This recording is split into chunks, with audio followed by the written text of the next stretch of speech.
यह है सिवान, देश रत्न की जन्मभूमि। यहां बनी थी आजादी के आंदोलन की रणनीति। यही हुआ था देश के पहले राष्ट्रपति डॉक्टर राजेंद्र प्रसाद का जन्म। अमृत पीने वाले तो बहुत हैं, पर मेरे पास अकेले राजेंद्र बाबू ही तो जहर पीने वाले हैं। वो जहर से घबरा जाएंगे तो कौन पिएगा। ये शब्द राष्ट्रपिता महात्मा गांधी के थे डॉक्टर राजेंद्र प्रसाद के लिए, जो सादगी, सेवा, त्याग और देशभक्ति की जीती जागती मूरत थे। बापू ने उन्हें अपने सहयोगी के रूप में चुना था। दूसरी ओर गांधी जी के चंपारण सत्याग्रह से प्रभावित होकर डॉक्टर राजेंद्र प्रसाद आजादी की लड़ाई में कूद पड़े और बिहार में सत्याग्रह की अगुवाई का बीड़ा अपने कंधों पर उठा लिया। लोकप्रियता का आलम यह था कि जनता उन्हें बिहार का गांधी कहने लगी थी। बिहार के सिवान जिले के छोटे से गांव जीरादेई में डॉक्टर राजेंद्र प्रसाद का जन्म हुआ था।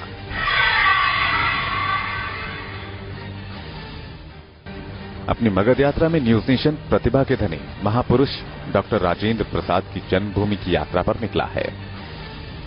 आज मगध यात्रा में बिहार के जिस जिले में आपको हम लेकर आए हैं, इस जिले की, सिवान की सबसे बड़ी पहचान है देश के प्रथम राष्ट्रपति डॉक्टर राजेंद्र प्रसाद की जन्मभूमि जीरादेई। जी हां, आज सिवान के मगध यात्रा में आपको हम सिवान के कई पहलुओं से रूबरू कराएंगे। उसमें एक खास होगा डॉक्टर राजेंद्र प्रसाद की जन्मभूमि भी। दरअसल सिवान का नाम मध्यकाल के एक राजा शिवमान के नाम पर पड़ा था, जिनके पूर्वज बाबर के आने तक यहां शासन कर रहे थे। इस सिवान इलाके का स्वतंत्रता संग्राम में भी एक महत्वपूर्ण योगदान रहा। राजेंद्र बाबू की शुरुआती पढ़ाई फारसी और उर्दू में हुई, फिर हिंदी से ग्रेजुएशन की। अंग्रेजी, हिंदी, उर्दू, फारसी, बंगला पर उनकी जबरदस्त पकड़ थी। उन्हें गुजराती का भी व्यवहारिक ज्ञान था। उनकी प्रतिभा का अंदाजा आप इसी बात से लगा सकते हैं कि ग्रेजुएशन की एक आंसर शीट को जांच करने वाले टीचर ने लिखा, examine is better than examiner, यानी परीक्षार्थी जांच करने वाले से बेहतर है। मगध यात्रा में न्यूज नेशन की टीम आप पहुंची है उस विद्यार्थी के आवास पर, जिसके कॉपी में लिखा गया था कि examinee is better than examiner. जी हां, हम बात कर रहे हैं देश के प्रथम राष्ट्रपति डॉक्टर राजेंद्र प्रसाद की, और हम मौजूद हैं उनके पैतृक आवास पर। जीरादेई का यह आवास, ये वो मोहल्ला, ये वो मकान जहां डॉक्टर राजेंद्र प्रसाद ने अपना बचपन गुजारा। आज भी सब कुछ वैसा ही है, बहुत कुछ नहीं बदला है, क्योंकि आप देखिए वो बगीचा बिल्कुल वैसा ही है। डॉक्टर राजेंद्र प्रसाद के घर के सामने का ये बगीचा, आज भी यहाँ तमाम वो वृक्ष लगे हुए हैं। बताते हैं यहाँ के लोग कि काफी पुराने वृक्ष हैं। ये वो बगीचा है, ये वो मोहल्ला है। ये सड़क सीधे राजेंद्र प्रसाद के घर की ओर आता, और यहाँ पर आज भी ये जो बिजली का खंभा लगा है, ये 1953 में लगाया गया था, जब पहली बार यहाँ बिजली आई थी, और आज भी ये खंभा वैसे ही यहाँ पर लगा हुआ है। डॉक्टर राजेंद्र प्रसाद का ये पैतृक आवास, जहाँ मगध यात्रा में आपको हम लेकर आए हैं देश के प्रथम राष्ट्रपति के आवास पर। आगे आपको दिखाएंगे इस आवास के अंदर क्या क्या, क्योंकि यहाँ महात्मा गांधी से लेकर सुभाष चंद्र बोस से लेकर सरदार वल्लभ भाई पटेल तक कई महापुरुषों ने अपना वक्त गुजारा है। यहाँ आजादी की रणनीति बनी है। मगध यात्रा में आज हम देश के प्रथम राष्ट्रपति के पैतृक आवास पर। आजादी के आंदोलन में डॉक्टर राजेंद्र प्रसाद की अहमियत कितनी थी, इसका अंदाजा इस बात से लगाया जा सकता है कि अपने जीवन काल में उन्हें 3 बार कांग्रेस का अध्यक्ष चुना गया। आंदोलन से जुड़े हर लम्हे को अपने अंदर समेटे हुए जीरादेई का ये भवन आजादी के दिनों में ये राजेंद्र बाबू का पैतृक आवास था। हिम्मत न हारिए, बिसारिए न राम, चाहे विधि राखे राम, ताहे विधि रही। डॉक्टर राजेंद्र प्रसाद और महात्मा गांधी दोनों को ये पंक्तियां बेहद पसंद थी, और जिस जगह हम मौजूद हैं, ये जगह प्रमाण है दोनों के मिलाप का। ये बेंच, इस बेंच पर महात्मा गांधी आके यहाँ पर जीरादेई में बैठा करते थे। 2 दिन का वक्त उन्होंने जीरादेई में, इस घर में, राजेंद्र प्रसाद के घर में गुजारा था। ये वो बेंच और ये वो चौकी जहां महात्मा गांधी राजेंद्र प्रसाद के घर में आराम किया करते थे। जनवरी 16, 1927 को यहाँ पर वो आए थे शाम के वक्त, और मंगलवार को 18 जनवरी 1927 को सुबह यहां से वो गए थे। 2 दिन का वक्त दोनों महापुरुष ने साथ में इस छत के नीचे गुजारा था। ये घर बहुत खास है। कभी कभी आप इतिहास के उन पन्नों को अगर पलटेंगे और कभी आपको उसके गवाह बनने का, उसका साक्षी बनने का मौका मिलता है तो बहुत अच्छा लगता है। और शायद ये कमरा भी बहुत खास है क्योंकि ये डॉक्टर राजेंद्र प्रसाद का निजी कमरा है। आप देखिए सब कुछ आज तमाम धरोहर जो है उसी तरह संजो के यहाँ रखे गए हैं। उनका बिस्तर है, उनका वार्डरोब है, वो कुर्सी, वो टेबल जिस पे बैठ कर न जाने उन्होंने कितनी बड़ी बड़ी बातें लिखी और कुछ ऐसा भी लिखा जो आज हमारे देश के लिए मार्गदर्शन के लिए बहुत ही महत्वपूर्ण है। वो तमाम यादें धरोहर सजो के यहाँ रखे गए हैं क्योंकि अब ये एक आर्कियोलॉजिकल सर्वे ऑफ इंडिया के तहत नेशनल हेरिटेज साइट के रूप में इसे रखा गया है। बिल्कुल संजो के रखा गया है। वरांडा, ये कॉरिडोर, सब कुछ वैसा ही है। ये घर, ये खपरेल जैसा राजेंद्र बाबू छोड़ के गए थे। उनका जन्म इसी घर में हुआ, उन्होंने सारा वक्त यहाँ गुजारा, बाद में भी यहाँ पर वो आते रहे और इस घर में आना, इस घर के इस कॉरिडोर में चलना आज भी ऐसा अनुभव कराता है मानो यहाँ पर न जाने कितने महापुरुष यहाँ से गुजरे हों। इन सन्नाटों में बहुत सारी आवाजें ऐसी है जो ये बताने को काफी है कि किस तरीके से डॉक्टर राजेंद्र प्रसाद या महात्मा गांधी, उस दौर के तमाम महापुरुष यहाँ आया करते थे, चिंतन किया करते थे, मंथन किया करते थे। देश को आजादी कैसे दिलाई जाए उसकी चर्चाएं यहाँ पर होती थी, रणनीति बना करती थी। डॉक्टर राजेंद्र प्रसाद आजादी के आंदोलन के सिपाही ही नहीं थे, आजाद भारत के स्वप्न दृष्टा भी थे। यही वजह है कि हिंदुस्तान का संविधान बनाने में उन्होंने अमूल्य योगदान दिया। डॉक्टर राजेंद्र प्रसाद एकमात्र शख्स हैं जिन्हें 2 बार भारत के राष्ट्रपति बनने का गौरव हासिल हुआ।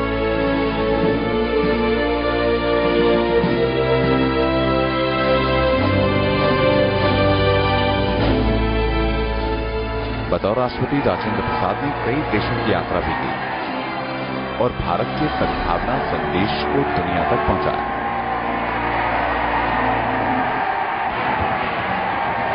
जीरादेई गांव राजेंद्र बाबू के जीवन के हर दौर का गवाह रहा है।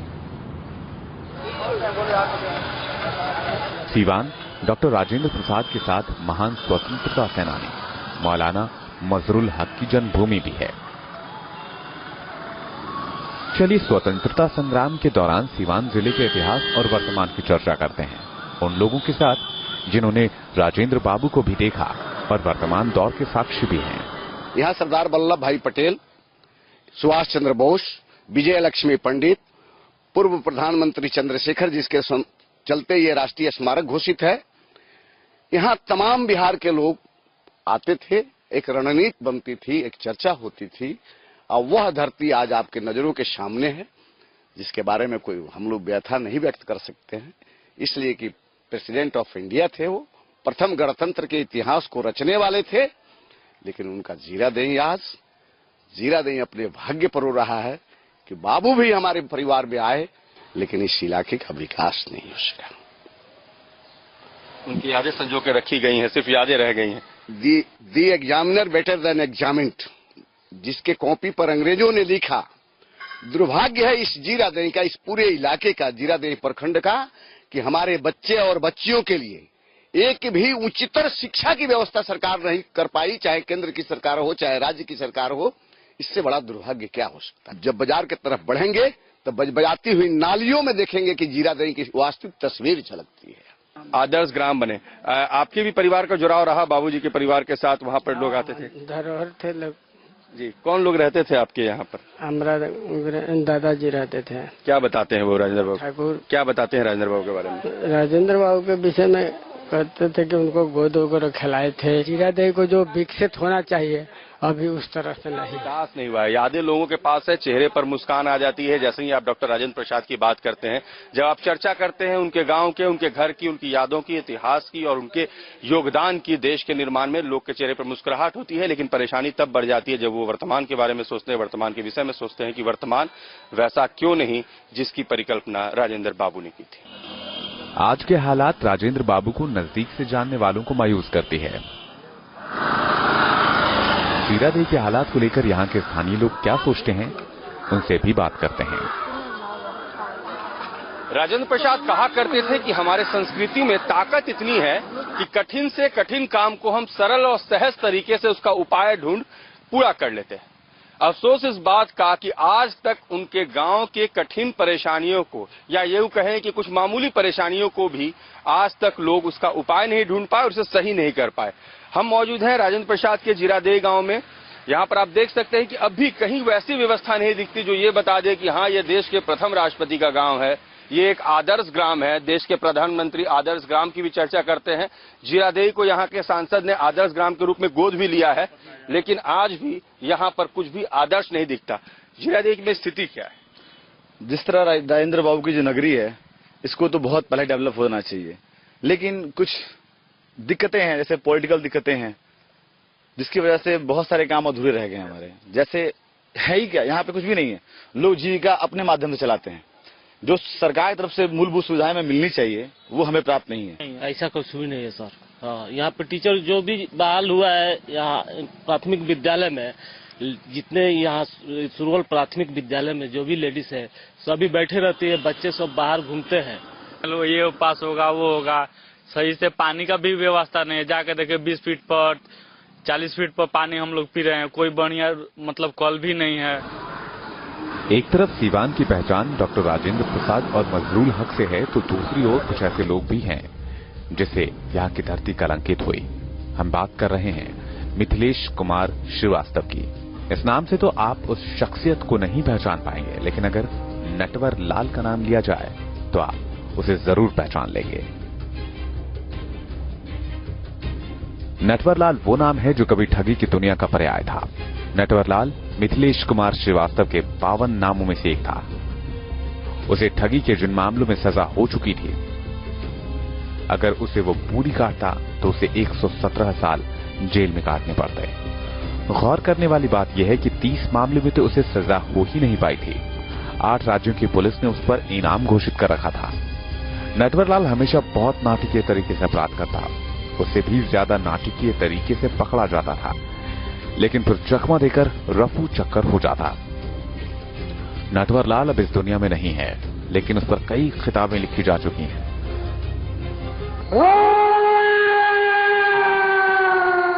70 के दशक में एक फिल्म भी बनी थी, मिस्टर नटवर लाल।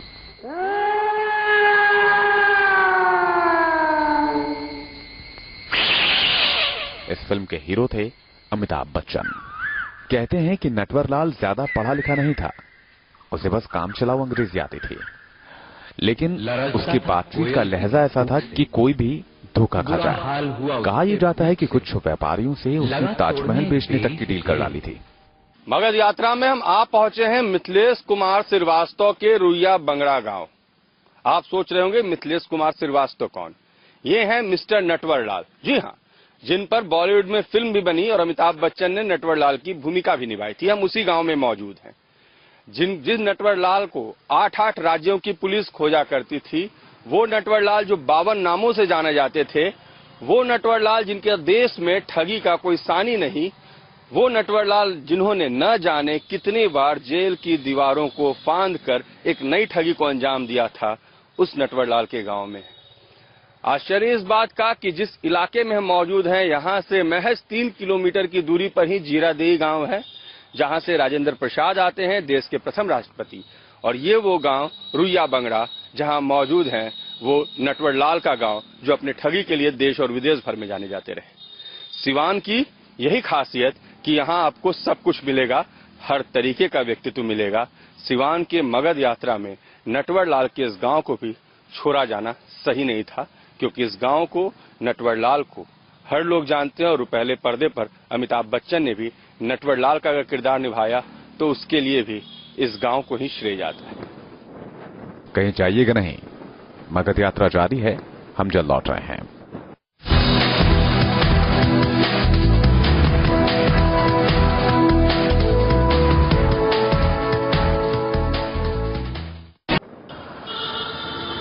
अब बात सियासत के अपराधीकरण की, जिसका 1 दशक तक गढ़ रहा है सिवान। इसके प्रतीक थे आरजेडी के बाहुबली नेता मोहम्मद शहाबुद्दीन। मोहम्मद शहाबुद्दीन का नाम लेते ही दबंग और बाहुबली की छवि उभरती है। एक वक्त था जब इस इलाके में उसकी तूती बोलती थी, उसके नाम से ही लोग थर्राते थे। सिवान में शहाबुद्दीन का साम्राज्य ऐसा था कि 2001 में उसने एक पुलिस अफसर को थप्पड़ जड़ दिया था।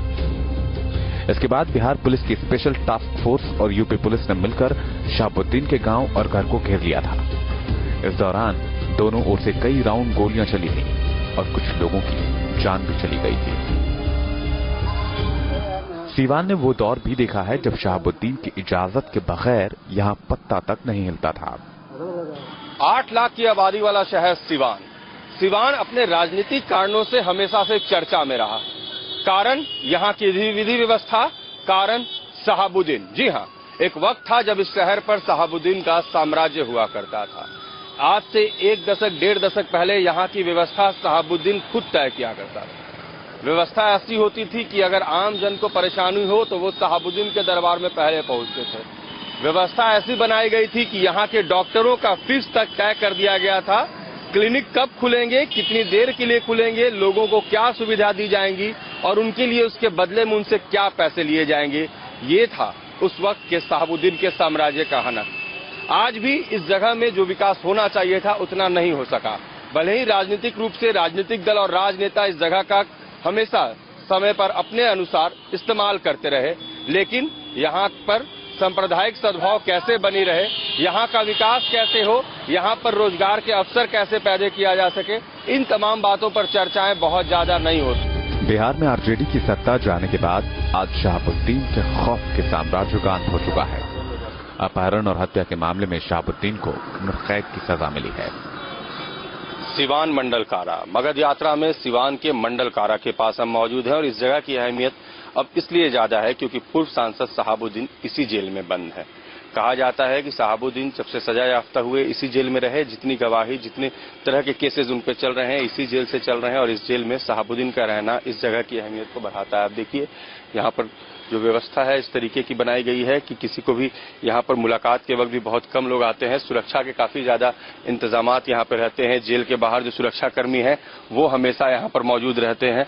तो इस जेल में शहाबुद्दीन का बंद रहना, और कहा तो ये भी जाता है कि शहाबुद्दीन की अपनी एक शख्सियत है, भले ही शहाबुद्दीन जेल में हो, लेकिन सीवान में शहाबुद्दीन का अपना एक साम्राज्य है, अपनी एक पूछ है, अपनी एक हनक है और उसके अनुसार शहाबुद्दीन का एक साम्राज्य सीवान में मौजूद है। आज भी भले शहाबुद्दीन जेल में बंद हो, लेकिन यहाँ की राजनीति, पिछले चुनाव में शहाबुद्दीन की पत्नी हिना साहब यहाँ से चुनाव लड़ी थी, लोकसभा का चुनाव वो हार गई थी जब ओम प्रकाश यादव यहाँ से जीते थे और वो सांसद बने थे।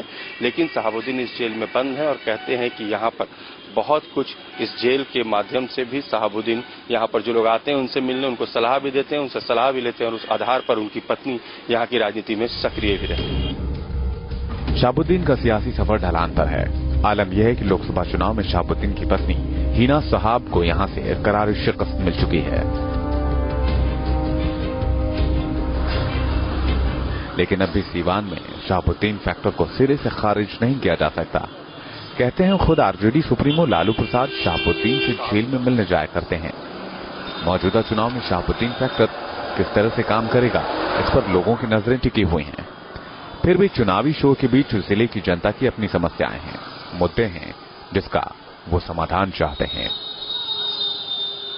न कहीं सड़क का बढ़िया से व्यवस्था है, न बिजली का व्यवस्था है, सिर्फ जो है सो कि जनता को लुभाने के लिए, जनता को बरगलाने के लिए ये सब किया जा रहा है कि मैं ये करूंगा वो करूंगा। सीवान में युवाओं का मेन मुद्दा शिक्षा, विकास होना चाहिए, लेकिन इस समय वोट का राजनीति ज्यादा हो रहा है। देश रत्न प्रथम डॉक्टर राजेंद्र प्रसाद की जन्मधरती है, लेकिन यहाँ पे कोई भी नेता आता है तो सिर्फ वोट की राजनीति करके चले आते हैं। अभी अच्छा क्या है, पढ़ाई के लिए कुछ अच्छा व्यवस्था नहीं रहता है। जनता विकास चाहती है, शांति चाहती है। पुराने दिनों का खौफ उनके चेहरे पर साफ दिखता है। कोई नहीं चाहता सीवान में 90 के दौर की वापसी हो। पाटलिपुत्र की जंग पर सीवान के लोगों की पैनी नजर है। इसमें अपनी भूमिका निभाने के लिए वो कमर कस चुके हैं। Rajnish Sinha, News Nation, Siwan.